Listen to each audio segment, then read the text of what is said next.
আসসালামু আলাইকুম। নবম দশম শ্রেণীর শিক্ষার্থী বন্ধুরা, বর্ণলিপি একাডেমি চ্যানেলে তোমাদের স্বাগতম। আজকে হচ্ছে তোমাদের গণিত বইয়ের 2.2 এর পৃষ্ঠা 41 এর 18 নম্বর সমস্যার সমাধান করব। এতে হচ্ছে তোমাদের হচ্ছে অন্বয়, ডোমেন এবং রেঞ্জ বের করার অঙ্কগুলো দেওয়া আছে। এই অঙ্কগুলো কিন্তু তোমাদের সংক্ষিপ্ত প্রশ্ন ছাড়াও তোমাদের হচ্ছে কিন্তু সৃজনশীল প্রশ্নতেও এসে থাকে। সো চলো এটাকে সমাধান করি। সো প্রথমে লিখব, দেওয়া আছে আর ইজ ইকুয়াল, আমরা হচ্ছে এই যে ঠিক তোমরা কিন্তু ঠিক এইভাবে সমাধান করবে। আমি কিন্তু ইন ডিটেলসে তোমাদের বুঝিয়ে দিচ্ছি যাতে হচ্ছে কোনো লেখা মিস হওয়ার জন্য যাতে তোমাদের মার্কস মাইনাস না হয়। সো পরীক্ষার খাতায় কিন্তু হচ্ছে সংক্ষিপ্ত কিংবা হচ্ছে সৃজনশীল যায় আসা কিন্তু ফুল এইখান থেকে এইভাবে ডিটেলসে লিখবে। হ্যাঁ, এটা তো হচ্ছে প্রশ্ন। দেওয়া আছে এ ইজ ইকুয়াল টু -2, মানে এর উপাদানগুলো এটা দেওয়া আছে।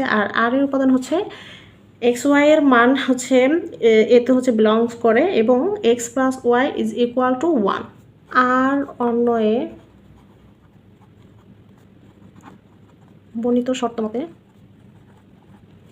এই যে x plus y is equal to 1 এর মানটাই রাখবো। কারণ মান কিন্তু হচ্ছে এই যে এগুলো কিন্তু এক্স এর মান কিন্তু দেওয়াই আছে। এই জন্য আমরা হচ্ছে x plus y is equal to 1 এখানে ওয়াই এর মানটা রেখে এক্সটাকে এই ডান পাশে নিয়ে আসবো। আর এটা যেহেতু তালিকা পদ্ধতিতে করতে বলেছে তাহলে কিন্তু আমাদের ছক আকারেই করতে হবে।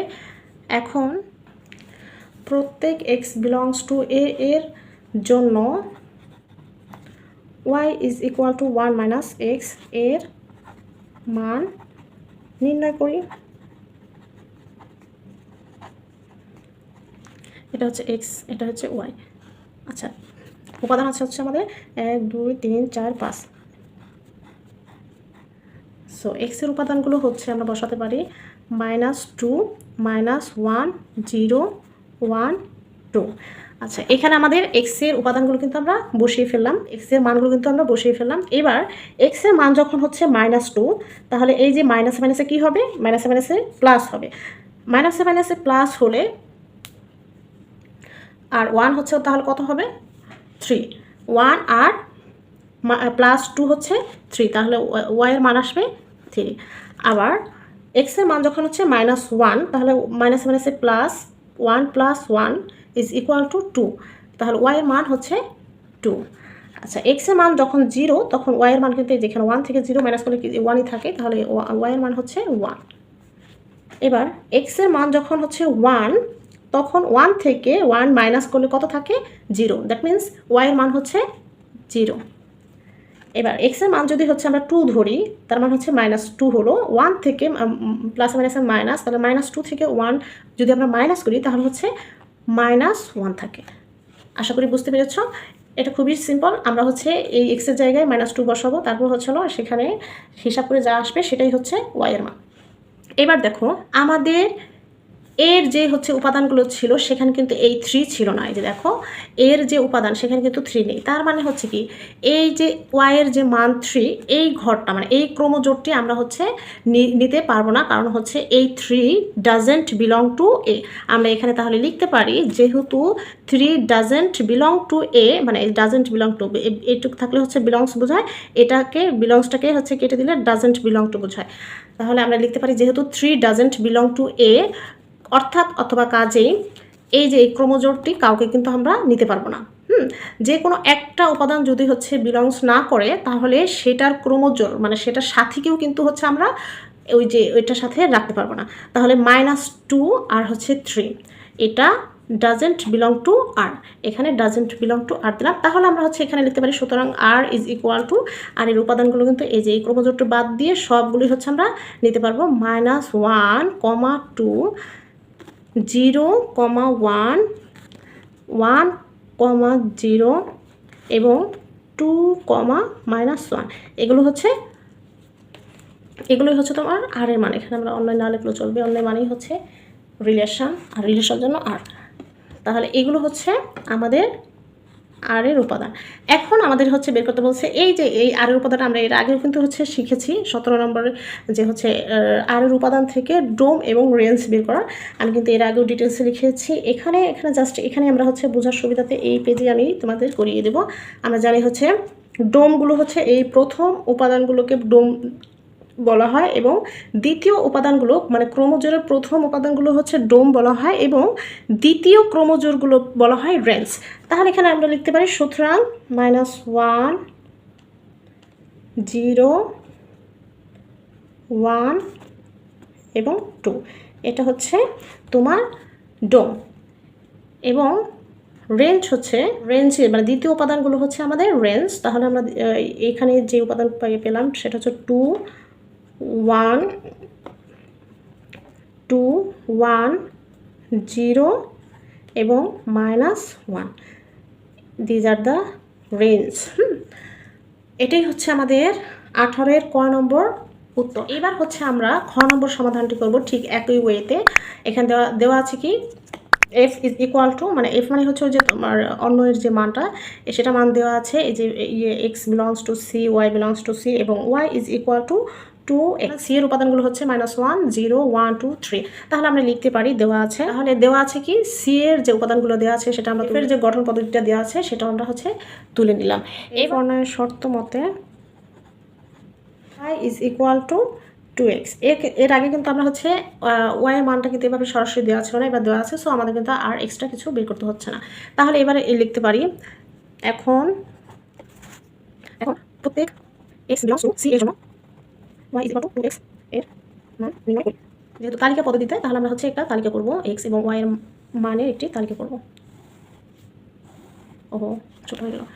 তাহলে এটা হচ্ছে x এবং এটা হচ্ছে y। x এর যে উপাদানগুলো দেওয়া আছে সেটা হচ্ছে -1 0 1 2 3। আচ্ছা এবার আমরা হচ্ছে এখানে y is equal to 2x মানে হচ্ছে 2 এবং x গুণাকারে আছে। তাহলে x এর মান যদি হচ্ছে -2 হয়, -2 দিয়ে 1কে গুণ করলে 2 একে 2 হবে, কিন্তু সেটার সাথে কি ছিল মাইনাস ছিল, তাহলে y এর মান হচ্ছে -2। এবার x এর মান যখন হচ্ছে 0 হয়, 0-র সাথে 2 গুণাকার থাকলে কিন্তু 2 0 মানে হচ্ছে গুণ করলে কিন্তু 0ই হয়ে যাবে, বসালাম 0। এবার x এর মান যখন 1 তাহলে গুণ করলে 2 একে 2ই হবে। আবার x এর মান যদি 2 হয় তাহলে 2 দুগুণে 4, y এর মান হবে 4। x এর মান যখন 3 হবে তখন 3 আর 2 গুণ করলে কত হবে 6। তাহলে আমরা কিন্তু x এবং y এর মানগুলো হচ্ছে বের করে ফেললাম। এখন আমাদের এখান থেকে দেখতে হবে, এর আগে কিন্তু আমরা দেখেছিলাম যে y এর কোন কোন মানটি c এর উপাদানের মধ্যে নেই। c এর x এর সবগুলো মানই কিন্তু হচ্ছে c এর উপাদান। এখান থেকে কিন্তু আমরা ফলো করতে পারি। -2টা কিন্তু এখানে কোথাও নাই, তাহলে এটা একটা আমি একটু কি যেন হচ্ছে একটু মার্ক করে দেখাই, এটা একটা। তারপর হচ্ছে 0 যেহেতু আছে তারপর হচ্ছে 0 c এর সাথে বিলং করে। এরপর হচ্ছে 2 হচ্ছে c এর সাথে বিলং করে। 4টা কিন্তু c এর সাথে বিলং করে না, সো এটা আমি একটু মার্ক করে রাখি। এবার হচ্ছে 6টাও হচ্ছে কিন্তু বিলং করে না। তাহলে এই যে এখানে আমরা কিন্তু লিখতে পারি -2 4 6 এগুলো হচ্ছে এই যে c এর সাথে কি করে না, বিলং করে না। কাজেই অর্থাৎ এগুলো কিন্তু আমরা হচ্ছে আর এর সাথেও এগুলো বিলং করব না, অর্থাৎ -2 4 6 এই যে ডোন্ট বিলং টু আর। তার মানে কি আর এর মানের ভিতরে এগুলো থাকতে পারবে না। সুতরাং আর ইজ ইকুয়াল টু আর এর মানগুলো তাহলে কি যেহেতু এইগুলো বিলং করে না, এইগুলোর যে হচ্ছে জোড়া আছে সঙ্গী আছে সেগুলো কিন্তু এটার সাথে বিলং করতে পারবে না, মানে আর এর মানে কিন্তু বিলং করতে পারবে না। তাহলে -2 এর সাথে -1 আছে, এটাও আমাদের নেওয়া যাবে না, এই যে এই ঘরটা। তাহলে আমরা হচ্ছে এখানে লিখতে পারি 0, 0। এবার 1, 1, 2। আর এই দুটা কিন্তু হচ্ছে বিলং করে না, এই ক্রোমোজোরগুলো কিন্তু বিলং করবে না। সো আর এর মান হচ্ছে আর এর উপাদানগুলো হচ্ছে এগুলোই। এখন এখান থেকে কিন্তু আমাদের হচ্ছে ডোম এবং রেঞ্জ বের করতে হবে। সুতরাং ডোম আর ইজ ইকুয়াল টু এখানে কি পেলাম, প্রথম উপাদান হচ্ছে 0 আর এখানকার প্রথম উপাদান হচ্ছে 1 এবং রেঞ্জ এফ আছে। হ্যাঁ এখানে এফ হবে, এখানে আমরা হচ্ছে এফ দিয়ে দেব, মানে যেই লেটারটা দিয়ে হচ্ছে আমাদের বোঝাবে ডোম রেঞ্জ বোঝাবে সেই লেটারটাই কিন্তু আমাদের এখানে ইউজ করতে হবে। So range of F is equal two দ্বিতীয় উপাদানগুলো কী কী আছে 0 এবং 2। সো এইগুলোই হচ্ছে আমাদের উত্তর। হ্যাঁ, আশা করি বুঝতে পেরেছ। তোমাদের কোনো প্রশ্ন থাকলে অ্যানি কাইন্ড অফ কোয়েশ্চেন যদি থাকে তাহলে তোমরা অবশ্যই কমেন্ট করে জিজ্ঞেস করতে পারো। কোনো ভুল যদি তোমাদের চোখে পড়ে সেটাও কিন্তু আপুকে কমেন্ট করে জানিয়ে দেবে। আর অঙ্কের সহজ সহজ সমাধান পেতে আমাদের বর্ণলিপি একাডেমি চ্যানেলটি সাবস্ক্রাইব করে সাথেই থাকতে হবে এবং এই চ্যানেলটিকে সাপোর্ট করতে হবে। আল্লাহ হাফিজ।